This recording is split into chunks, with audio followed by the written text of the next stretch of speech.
You show me how to spend this day, sharing your love in every way. Help me to be kind to everyone. Amen.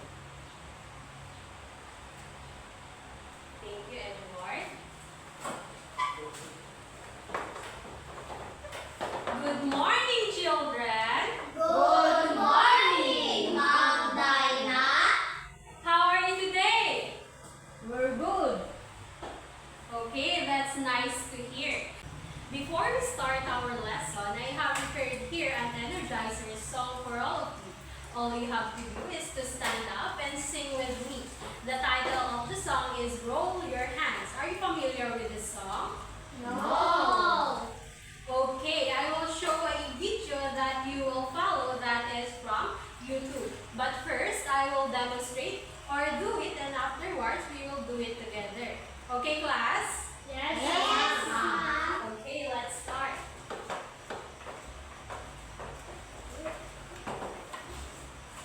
Let us all stand up. Are you ready? Yes, Ma'am. Everybody ready to walk? Shake them, just like this. Shake them, just like this. Shake them, just like this. And roll your head. Wiggle them, just like this. Wiggle them, just like this. Wiggle them, just like this. And roll your head. Clap, clap, just like this. Clap, clap. Energy! Clap, clap, just like this, and roll your head. I like to move. I like to groove. Shake them, just like this. Wiggle them, just like this. Clap and clap, just like this. And roll your hands. Again. Everybody ready to walk? Shake them, just like this.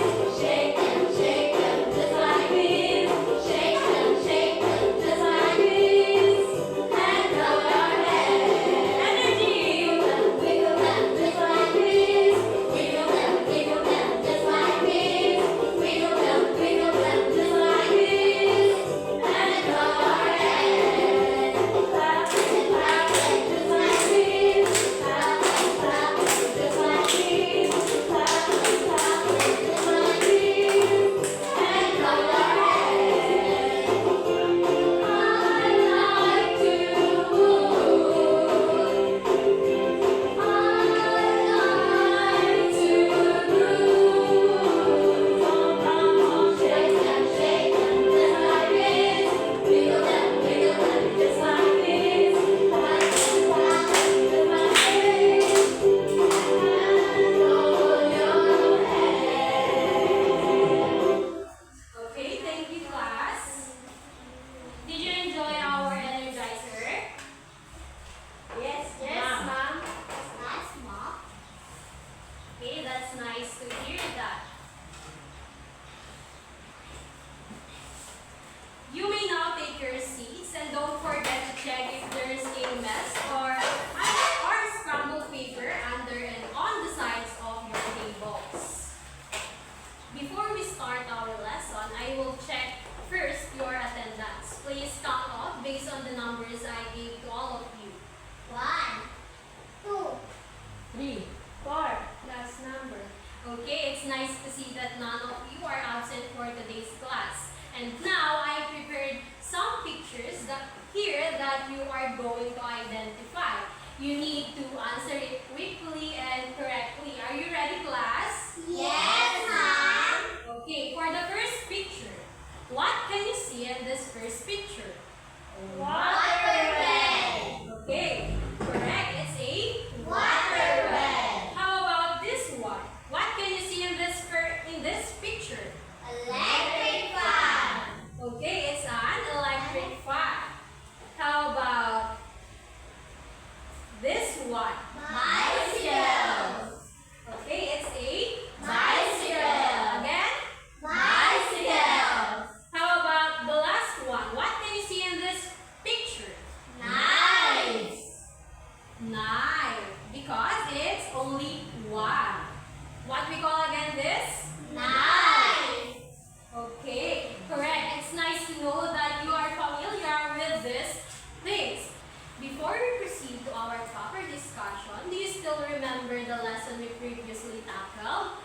Yes, Korean? The lesson that we covered yesterday is all about force in motion.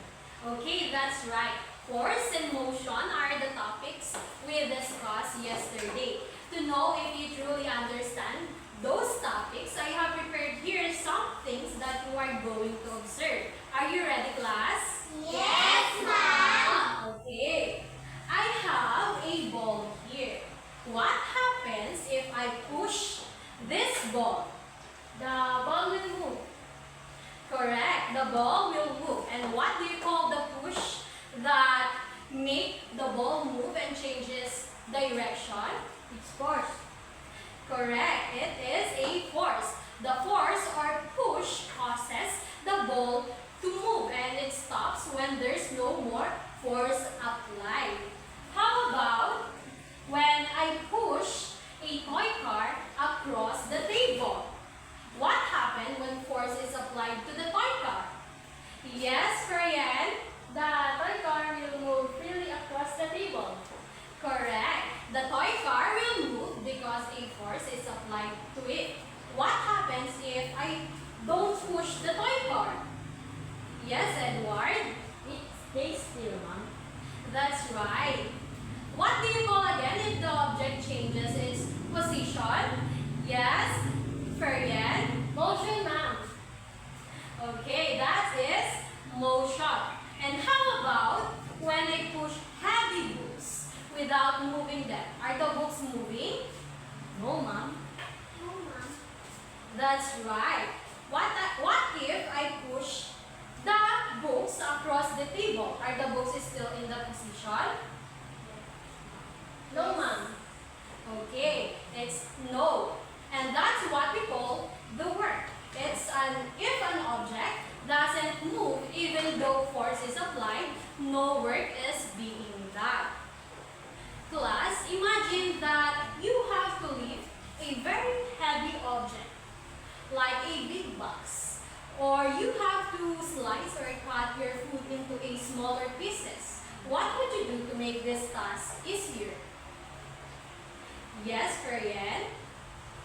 To make this task easier, I will ask for help for the people around me.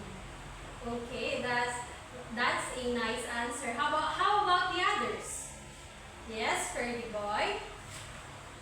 I will lift the object in smaller parts to make it easier to carry. Okay, very good. Everything you suggest is right, and aside from it, you could use something to change the direction or amount of force needed to lift the heavy object or heavy big box and cut the food into a smaller pieces. And these are the kinds of ideas we'll explore when we dive into our new lesson that would make our work easier. Based on the given scenario, what are we going to discuss? Yes, Korean? We will discuss how to use things just like tools every day to make our task easier. That's right. In this lesson, we'll explore what simple machines are, the types of simple machines, and how they help us to accomplish tasks more efficiently and easily, just like the scenario earlier. But first, here are the guide questions for you to remember, and later on, we will answer it.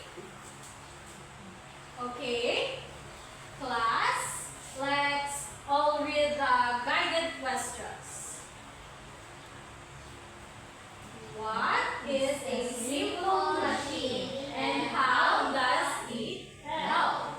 Number 2, what are the types of simple machine?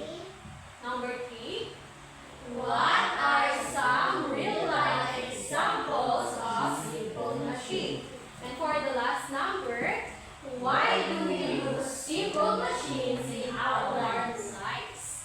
Thank you very much, and later we will answer it. Okay? Okay, class? Yes, ma'am. But before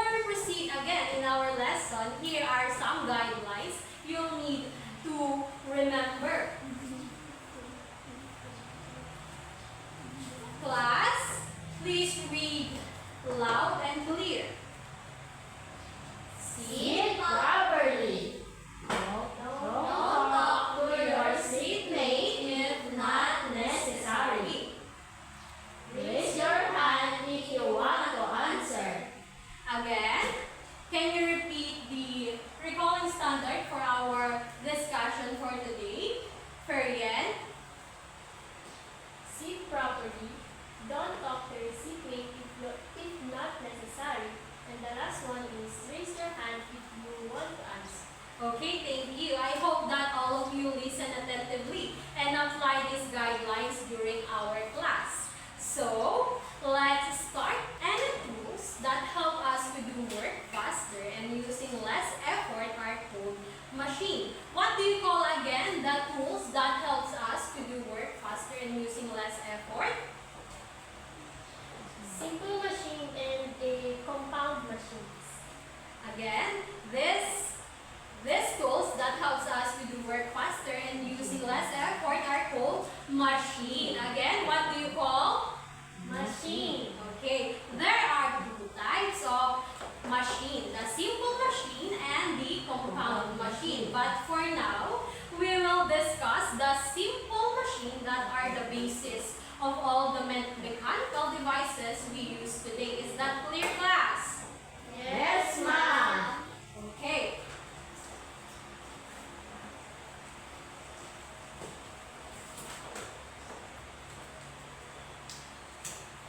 Edward, can you read the definition of simple machine? Simple machine. Simple machine is a device that makes work easier by changing the direction or amount of force needed to perform a task.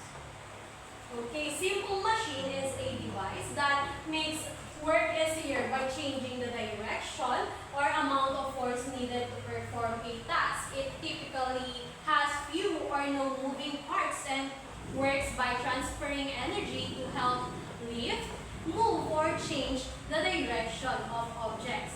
Again, class, what is a simple machine? It is a device that makes work easier by changing the direction or amount of force needed to perform a task. Okay, thank you. Simple machines are the building blocks for more complex machines and are often used to reduce the effort needed to perform tasks. There are 6 types of simple machine, and these are pulley, wedges, wheel and axle, lever, inclined plate, and a screw. These machines have a variety of functions, but the most common thing about them are they make our task easier. But for today, we're going to discuss only the pulley, wedges, and wheel and axle. And the other types will be discussed at the next meeting. Again, what are we going to discuss today? Pulley, wedges, and wheel and axle. Thank you. The first type of simple machine is a pulley. Ferian, kindly read the definition of a pulley. Pulley is a groove wheel that turns around an axle which is held in place by a mounting bracket. A rope or wire moves along the wheel's circumstances. It is used to pull up objects. Okay, thank you. Pulley is a groove wheel that turns around an axle which is held in place by a mounting bracket.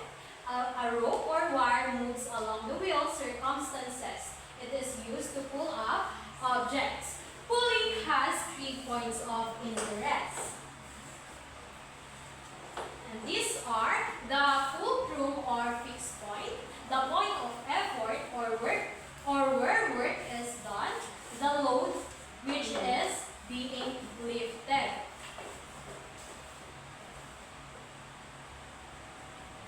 Again, what are the 3 points of interest of pulley? The Class. fulcrum or fixed point. The point of effort or where work is done. The load which is being lifted. Okay, that's right. The 3 point or interest of a pulley is the fulcrum, the point of effort, and the load. Just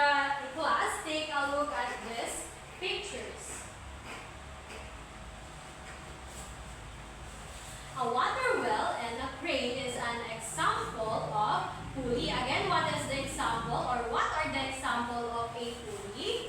A water well and a drain. Thank you. And we have three kinds of pulleys. A fixed pulley, a movable pulley, and a compound pulley. Again, what are the three kinds of pulley, Edward? Fixed pulley, movable pulley, and compound pulley. Okay, but first we are going to discuss the fixed pulley. Class, kindly read the definition of a fixed pulley. Class, are you with me? Yes, ma'am. Okay, kindly read the definition of fixed pulley. Fixed pulley has the axle fixed on the surface and therefore does not Move. Its fulcrum is at the center of the axle with load and effort on the other side. Here is an illustration of a fixed pulley. Fixed pulley does not increase the magnitude, speed, or distance of the force. Fixed pulleys are used in a flagpoles and clothesline. Again, what are the example of fixed pulleys? flagpoles. And clothesline. Second is a movable pulley. Class, just can you read the definition of a movable pulley? Movable pulley Moves along the rope or wire. In movable pulley, the fulcrum is at the edge of the wheel with the load at the middle of the axle and the effort are one end of the rope. Take a look at this illustration.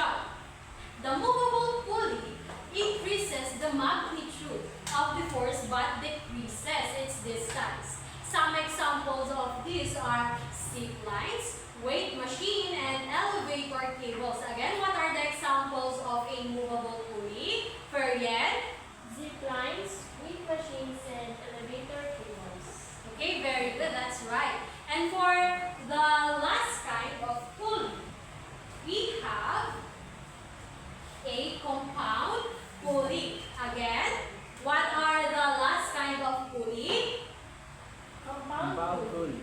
is consist of combination of two or more fixed and movable pulleys. Okay, here is an illustration of a compound pulley.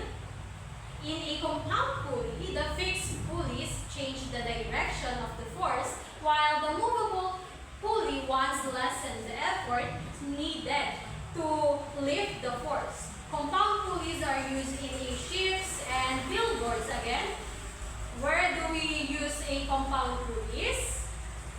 In ships and billboards. That's right. Class, how the pulley works and based on what we discussed today? Yes, Ferian? The pulley works by redirecting the force applied to the rope.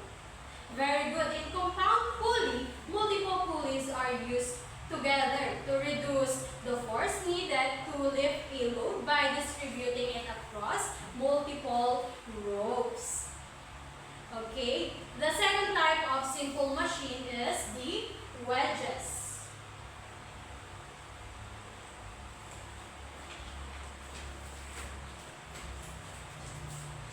Class, kindly read the definition of a wedge. Wedge is an inclined plane or two inclined planes that meet each other to form a sharp edge. Again, wedge is an inclined plane or two inclined planes that meet each other to form a sharp edge. Some wedges are rolled to have a sharp point instead of an edge. Again, what is wedge? Who wants to read? Yes, Edward? Wedge is an inclined plane or two inclined planes that meet each other to form a sharp edge. Okay, excellent reading. Some wedges are rolled to have a sharp point instead of an edge. The wedges are actually good for cutting and piercing. Take a look at this pictures. What can you see in these pictures? For the first one, what can you see in this first picture? An axe. That's right, it's an axe. How about this one? Zipper. That's right, it's a zipper. How about this one? Knife. How about this one? A pin. Okay, that's right. All of these are an example of a wedge. A wedge converts a force applied to its blunt end into a splitting force at its sharp edge. The longer or thinner the fan wedge, the greater the force. This concentrated force allows the wedge to cut or split through materials like wood, stone, or metal. And the third type of simple machine is the wheel and axle. Again, what are the last type of simple machine that we'll be going to discuss? Wheel and axle. Okay, Perian, can you read the definition of wheel and axle? A wheel and axle are a machine that has a small disc or shaft called an axle that is attached to a wheel. Again, can you repeat the definition of wheel and axle, Girly Ann? Wheel and axle are a machine that has a small disc or shaft called an axle that is attached to a wheel. Okay, thank you. Again, what is the small disc or shaft that is attached to a wheel? Yes, Edward? It's called an axle. Correct. The wheel may be a complete wheel or a crank that turns like a wheel. When the axle turns, the wheel also turns. Take a look at this illustration. The center of the axle is what we call the fulcrum, while the radius of the wheel is the point of effort. And the radius of the axle is what we call the load or resistance. Again, what do you call the center of the axle? Yes, Perian. Fulcrum. How about the radius of the wheel? The radius of the wheel, what we call? Okay, thank you. What we call the point of effort. And how about the radius of the axle? What do you call that? Yes, Edward? It's called unload. The load. That's right. It's what we call the load. I'm glad that you are listening, class. Here are some examples of wheel and axle. Take a look at this picture. What can you see in these pictures? What can you see in the first picture? Bicycle. How about this one? A windmill. Okay, that's right. How about this one? Electric fan. Okay, that's right. How about this one? A wheelchair. Okay. A bicycle, electric fan, windmill, and a wheelchair are some examples of wheel and axle.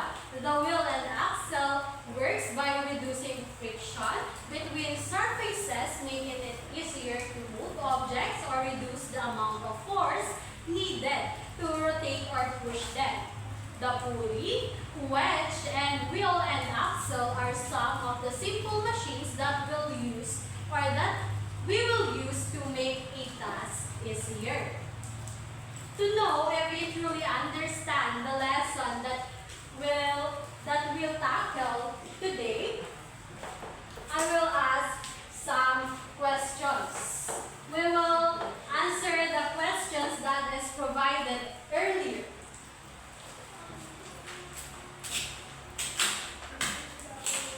Girly Ann, can you help me to take this papers?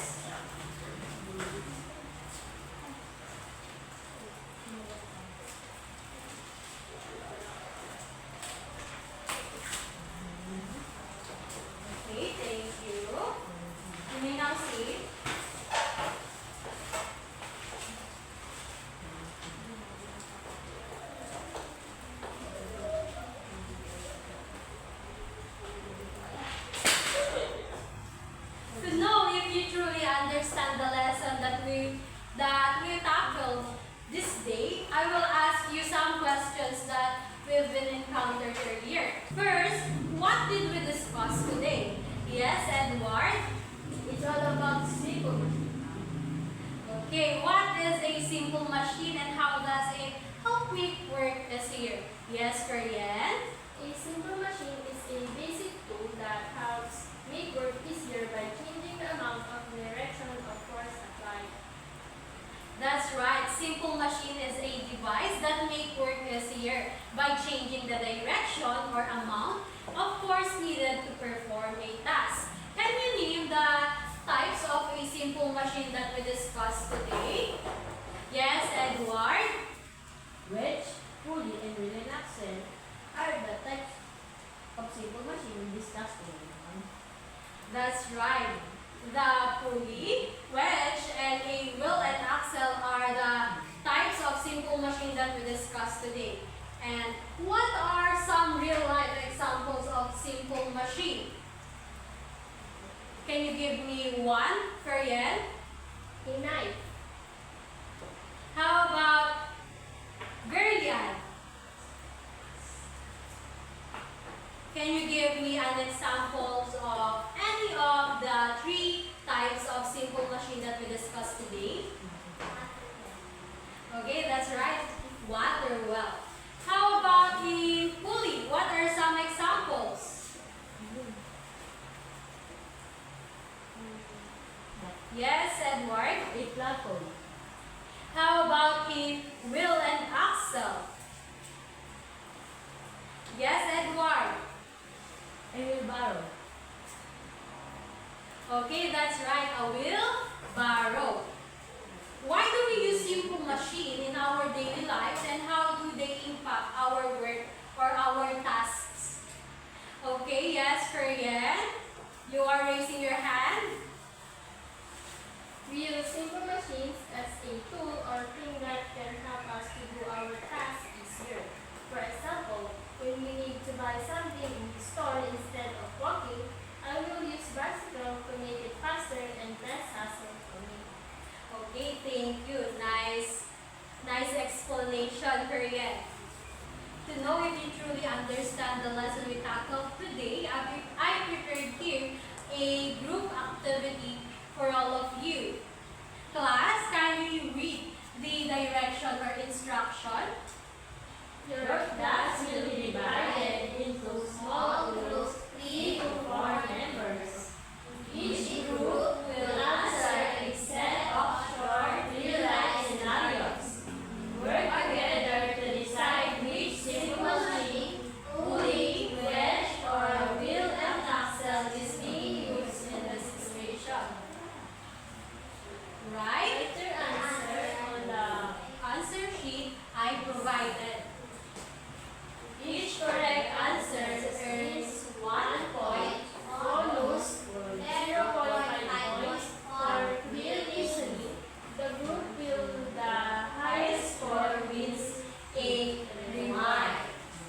Again, for our direction, the class will be divided into a small groups that consist 3 to 4 members. Each group will answer a set of short real-life scenarios. Work together to decide which simple machines, either pulley, wedge, or wheel and axle, is being used in the situation.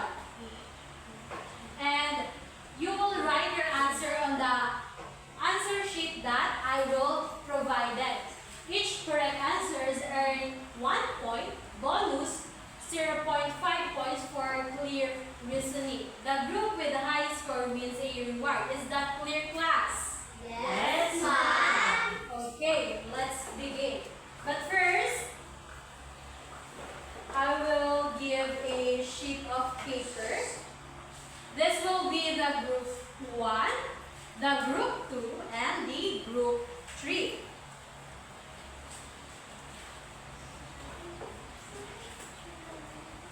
Class, are you ready? Yes, ma'am. Okay, let's begin. For the scenario 1, class, read the scenario 1.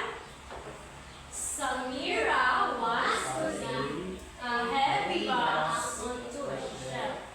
Which simple machine or combination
Again, Carlos is trying to split a log using an axe. He swings it down and the sharp edge cuts through the wood easily.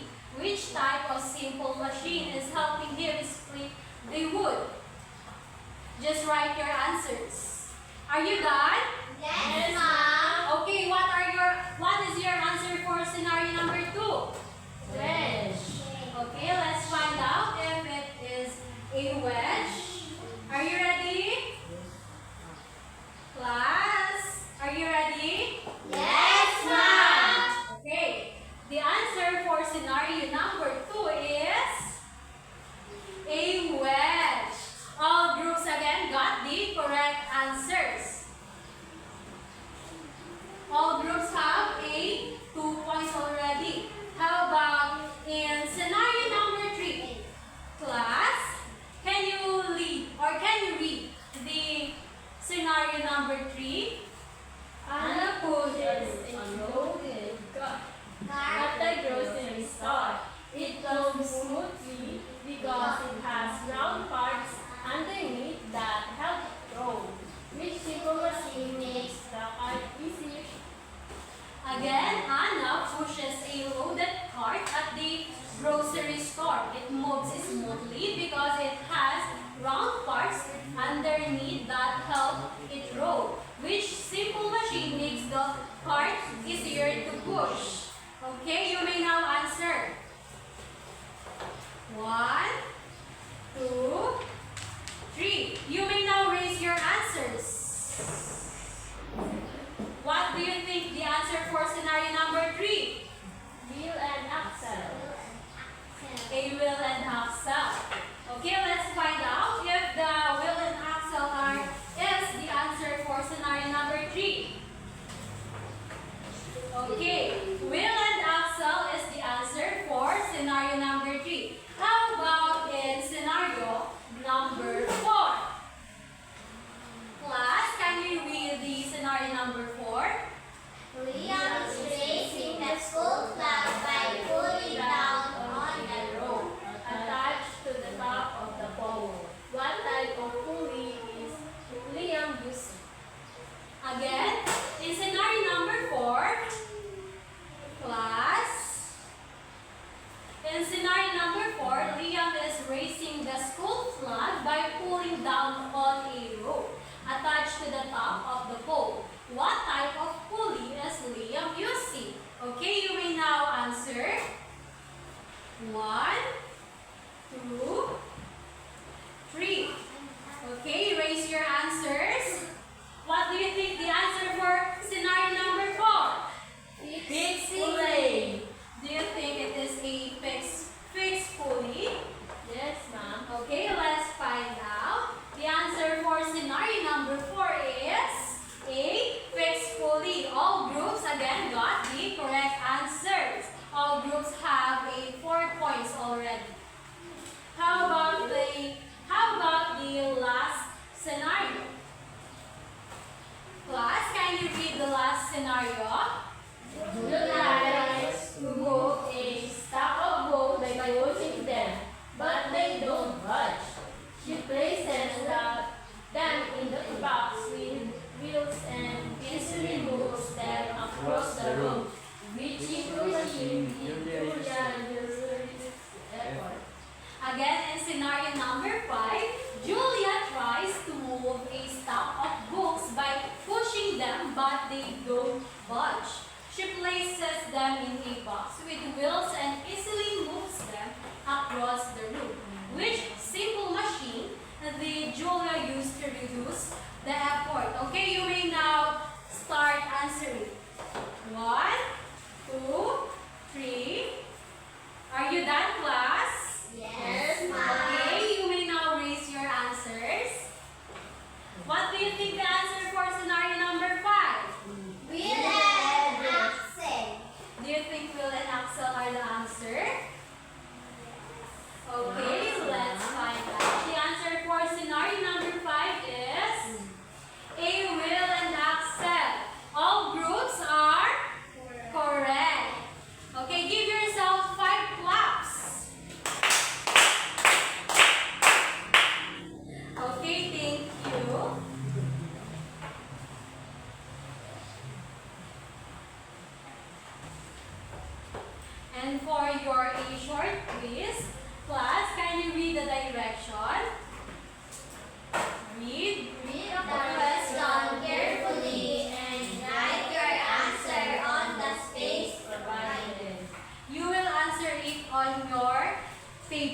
your notebooks. Okay, class?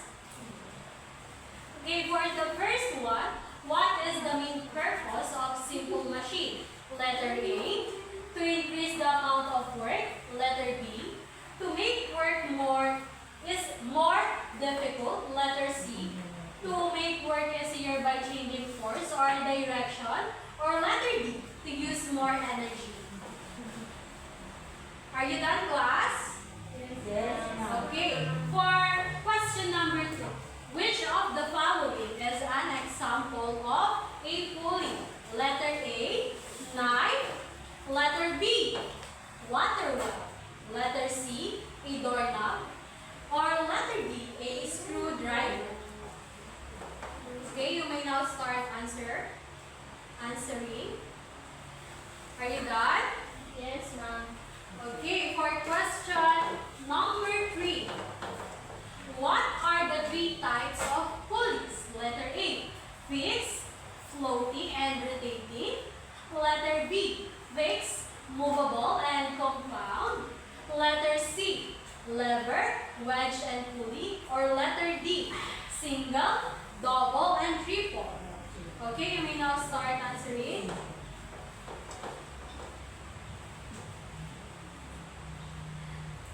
Okay, class, are you done?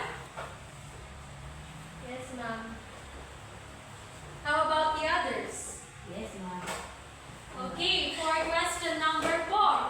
A wedge is most useful for letter A, rolling heavy objects.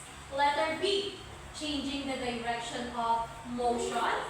Or letter C, cutting or splitting materials. Or letter D, lifting loads straight up. Okay, you may now start answering.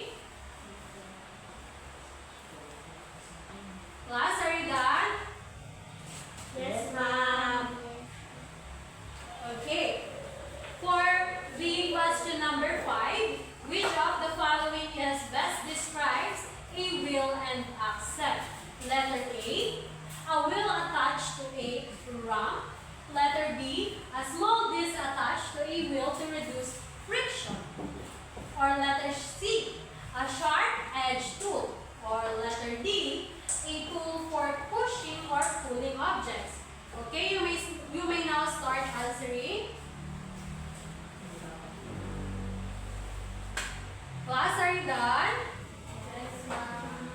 Okay, for question number 6, which is not a type of simple machine that discussed in our today's lesson. Letter A, lever. Letter B, wedge. Letter C, pulley. Or letter D, wheel and axle. Okay, class, you may now start answering. Class, are you done? Yes.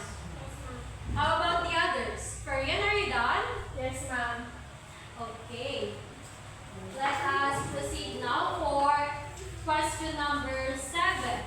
How does a fixed pulley help make work easier? Letter A, it increases the size of the load. Letter B, it changes the direction of the force. Or letter D, it creates more friction. Or letter D, it adds extra weight to the rope. Okay, class, you may now start answering. Do not look at your seatmates.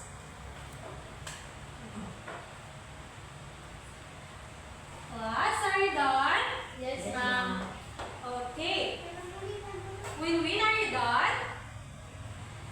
Are you done? Okay, we will wait for Win-win. Again, for question number 8, which is an example of a wheel and axle. Letter A, knife. Letter B, crane. Letter C, electric fan. Or letter D, ramp.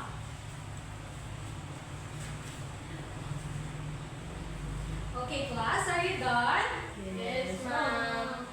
Okay. For the question number 9, which statement is true about movable pulleys?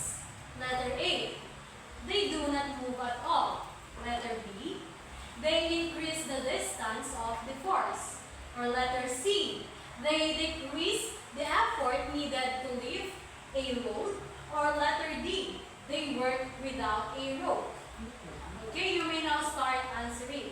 Again, which statement is true about movable pulleys? Letter A, they do not move at all. Letter B, they increase the distance of the force.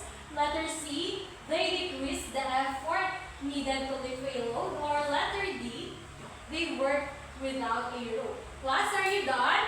Yes, Ma'am. Okay, for the last number, number 10. Why are some simple machines important in our daily life? Letter A, they replace the needed for electricity.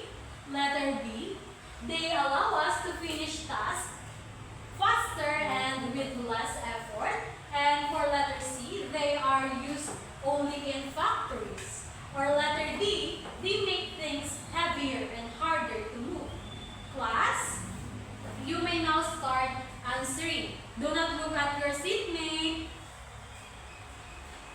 Just focus on your papers. Okay, class, are you done? Yes, ma'am. How about the others? Yes, ma'am. Girlian, are you done? Yes, ma'am. Okay. You may now pass your papers right in front here.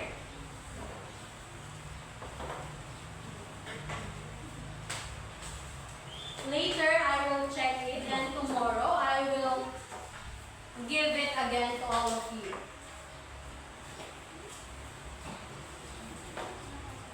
Thank you, class. And for your assignments, okay, class, kindly read the assignments. Identify 5 simple machines around you. Write down each object's name, type, and how it works. Okay, you may now write it on your notebook. For your assignment, you will need to identify 5 simple machines around you. Write down each object's name, type, and how it works. Okay, class, are you listening? Yes, ma'am. Okay, you may now write it on your papers. Okay, I have it here. I have an extra here.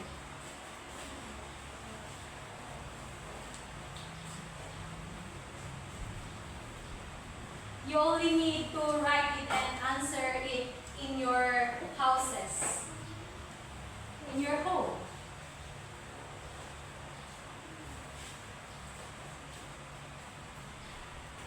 Okay, class, are you done?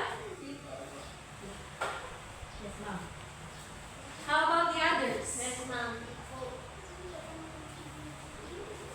Okay, we will wait for you, girl Ann.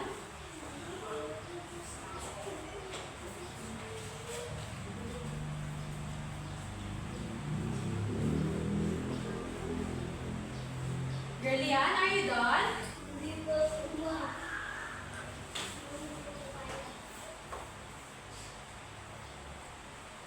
Okay.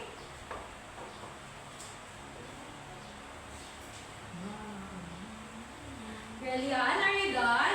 Yes, ma'am. Okay, thank you. Okay, And that's all for today. Again, I am teacher Dinah, and I hope all of you learned for today's lesson. And see you tomorrow.